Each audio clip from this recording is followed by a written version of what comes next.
ಅದಕ್ಕೆ ಬೇಕಾಗಿರೋ ಇಂಗ್ರೀಡಿಯೆಂಟ್ಸ್ ಎಲ್ಲ ಅವಳೇ ಹೇಳ್ತಾಳೆ. ಈಗ ಹೇಳ್ತಾ ಹೋಗ್ತಾಳೆ, ಹಾಗೆ ಮಾಡ್ತಾಳೆ. ಕರ್ಬೂಜದ್ದು ಮಿಲ್ಕ್ ಶೇಕ್ ಮಾಡಿಕೊಡ್ತಾಳೆ ಇವತ್ತು. ಅಪ್ಪ ಅಮ್ಮ ತಂಗಿಗೆಲ್ಲ ಮಾಡಿಕೊಡ್ತೀನಿ ಅಂತ ಹೇಳಿದಾಳೆ. ಬನ್ನಿ, ಅದಕ್ಕೆ ಏನೇನು ಬೇಕೆಲ್ಲ ಅವಳೇ ಹೇಳ್ತಾಳೆ, ಕೇಳಿ.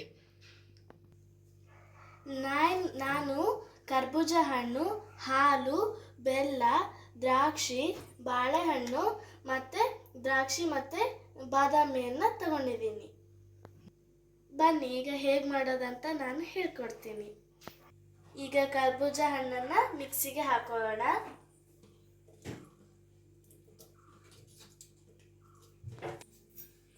ಒಂದು ಕರ್ಬೂಜ ಹಣ್ಣನ್ನು ನಾನು ತಗೊಂಡಿದ್ದೀನಿ.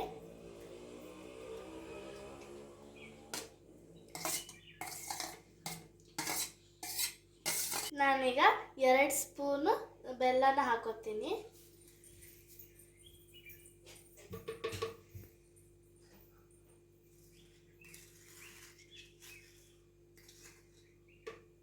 ಇನ್ನೂ 2 ಸ್ಪೂನ್ ಬೇಕು, ಅದಕ್ಕೆ ನಾನು ಇನ್ನೂ 2 ಸ್ಪೂನ್ ಹಾಕೋತಾ ಇದ್ದೀನಿ.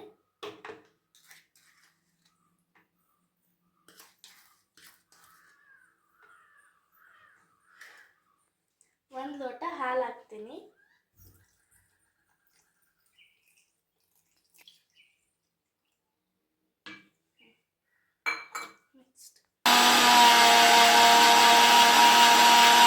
ಮಿಕ್ಸಿ ಮಾಡಿದ್ಮೇಲೆ ಜ್ಯೂಸು ಈ ರೀತಿ ಆಗಿದೆ ಫ್ರೆಂಡ್ಸ್.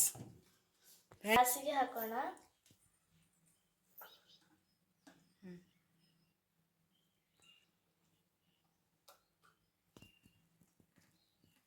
ಬಾಳೆಹಣ್ಣು ಹಾಕೋಣ ಸ್ವಲ್ಪ.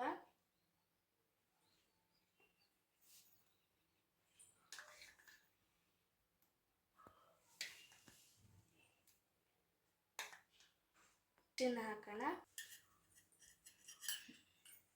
ಇನ್ನೊಂದು ಸ್ವಲ್ಪ ದ್ರಾಕ್ಷಿನ ಹಾಕೋಣ.